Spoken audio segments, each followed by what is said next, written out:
The one thing that I thought was very, very interesting, I was talking with someone who is considered an old timer in the field. He's in his 70s.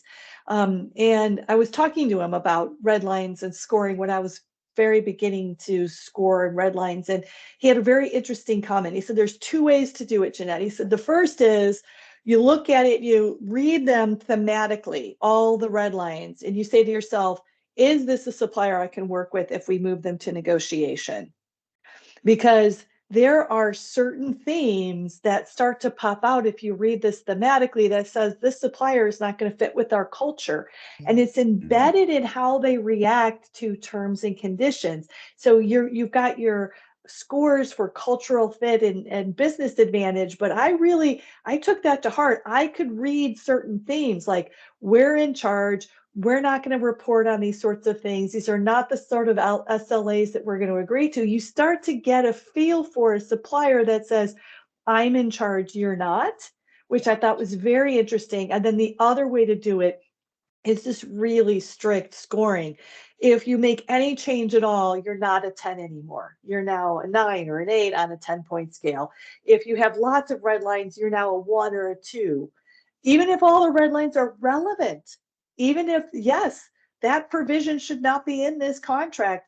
Oh, but I have to give you a 1 or a 2, and it brings your overall score down to move forward. That's where the comment bubble is helpful. Yes. Really helpful. It is. And notice that compounds too, right? Because you do markup in terms that might hit not just terms of business advantage as well.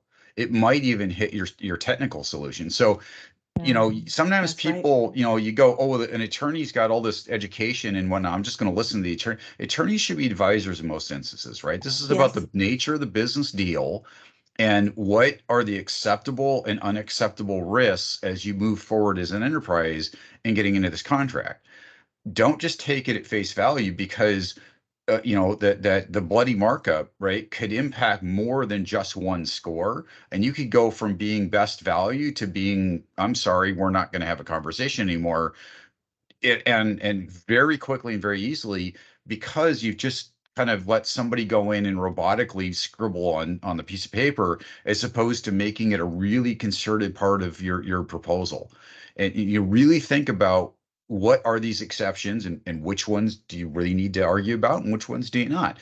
That's not saying you can't make an exception. It's just that it's got to be well reasoned because it's going to impact your scoring, which is going to impact your opportunity. Right. And there's the point I really want to hammer home is there is the objection for scoring, and then there's the full-on objection when you actually have the privilege to negotiate, right? So you want to flag this is going to be an issue, let's move on, and then dig your heels in if you've been selected to negotiate and it's truly impactful and you're willing to pull in other internal stakeholders to support your organization's objection to that term, then procurement's willing to listen. But if I've got 10 that I've got to score, yeah, I've got to make some pretty quick decisions. And then to go back to the shadow approvers, I've got to justify my score. Oh my goodness. And then you're trying to justify on commercial and legal terms what's going on with someone who's worried about the technical. And I'm trying to say, we cannot work with these folks. We cannot work with these folks. We've got a challenge here. Yeah, it's pretty tough. Yeah, and parting shot on that too. If you are worried about something, make sure you do at least comment on it, right? What you don't want to do is get into negotiations, all of a sudden bring up stuff that you've agreed to in writing previously. That's right. Right? Because that comes across as being disingenuous. It comes across as being unethical. It's not a good thing. It's a trick. It's a trick just to get through the gate, and then we'll deal with it later.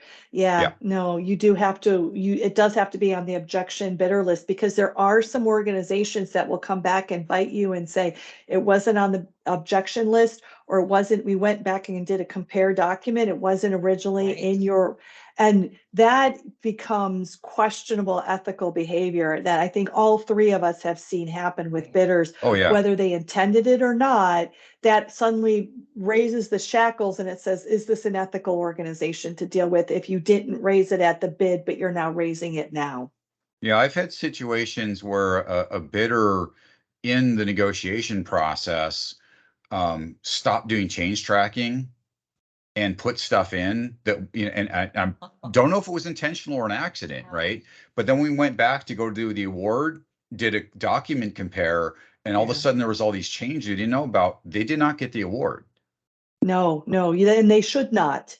And they Yeah. should not get the And it could award. have You been a clerical cannot error. do It could have been changes, something unethical. We don't know. But you could not can't, do I it. can't do business with somebody like that. No, no, no, because that's an accident that's completely avoidable. Because Yeah. the minute you start typing, if it does not turn magenta or whatever multitude of colors we're in at this point, you are not doing track changes. That's an unethical move to insert terms and conditions without the acknowledgement of the other party. And that's fundamentally, that makes the contract void.